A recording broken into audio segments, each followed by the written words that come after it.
बहुत सारे साथी कमेंट करके पूछते हैं कि पंडित जी, हमारे घर में पैसा नहीं टिकता। पैसा आता तो बहुत है, लेकिन जिस स्पीड से पैसा आता है उससे दुगनी स्पीड से पैसा चला भी जाता है। हमारे घर में धन की बहुत ज़्यादा कमी रहती है। हम बहुत दान भी करते हैं, पूजा पाठ भी करते हैं और धार्मिक अनुष्ठानों में भी हम बहुत सहयोग देते हैं, लेकिन फिर भी पता नहीं क्यों हमारे घर से हमें ऐसा लगता है कि लक्ष्मी जी रूठी हुई हैं। हम कितनी भी कोशिश कर लें पैसे को अपने घर पर संभाल कर रखने की, हम कोशिश करते हैं कि ज़्यादा से ज़्यादा पैसे की बचत करें, फिर भी हमारा जो धन है वो फिजूल खर्च हो ही जाता है और ये भी नहीं पता चलता कि वो धन कहाँ खर्च हुआ। व्यर्थ के कामों में, जैसे बीमारी में, लड़ाई झगड़े में, ऐसे कामों में हमारा धन बहुत जल्दी लग जाता है। तो साथियों, अगर आपके साथ भी इस तरह की समस्या होती है तो आज का यह एपिसोड आपके लिए है। आज मैं आपको बताने वाला हूँ कि आपको क्या उपाय करना चाहिए जिससे आपके घर में कभी भी धन की कमी ना हो, आपके घर में कभी पैसे का अभाव ना हो और हमेशा लक्ष्मी जी का शुभ आशीर्वाद आपके घर में बना रहे। तो आज का यह अध्याय, ये एपिसोड बहुत ज़्यादा इम्पोर्टेंट होने वाला है। एपिसोड को आपने बिल्कुल कंप्लीट देखना है ताकि कोई भी महत्वपूर्ण जानकारी आपसे मिस ना हो सके।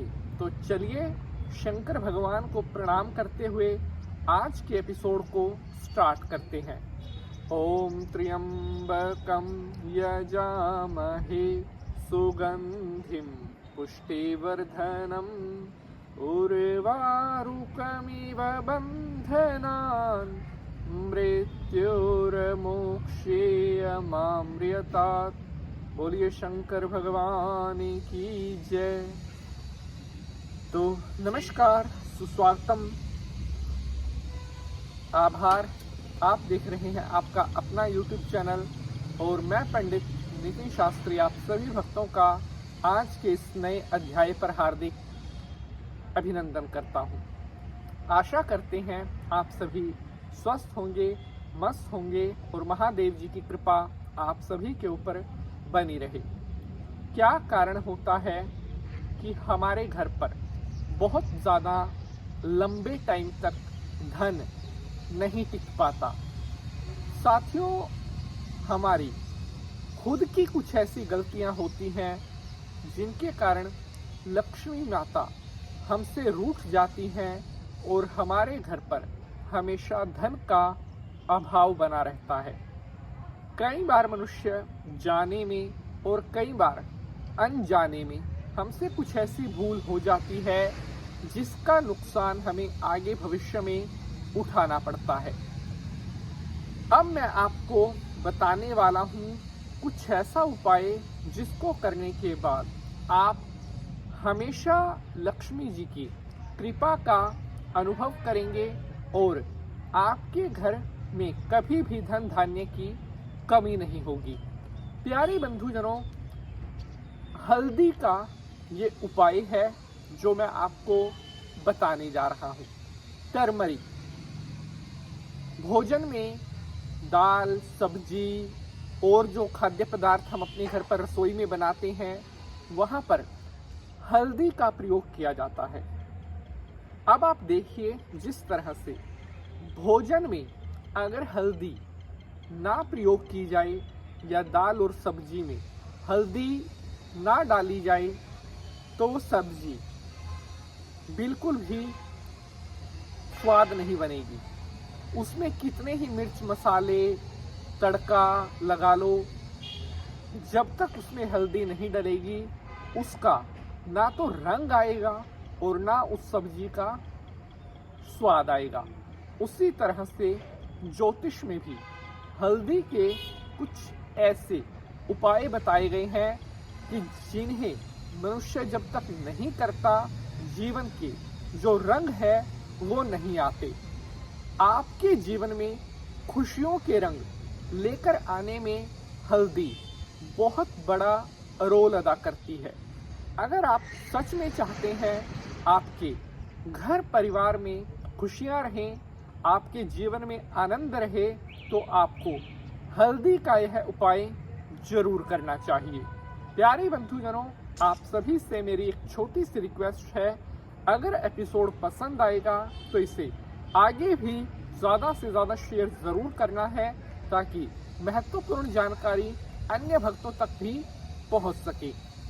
तो चलिए अब मैं आपको उपाय बताता हूं। इस उपाय को आपने गुरुवार यानी कि बृहस्पतिवार के दिन करना है। बृहस्पतिवार के दिन आपने थोड़ी हल्दी लेनी है और सुबह के टाइम में इस उपाय को करना है। नहा धो करके जब आप तैयार हो जाएं उसके बाद आपने ये उपाय करना है।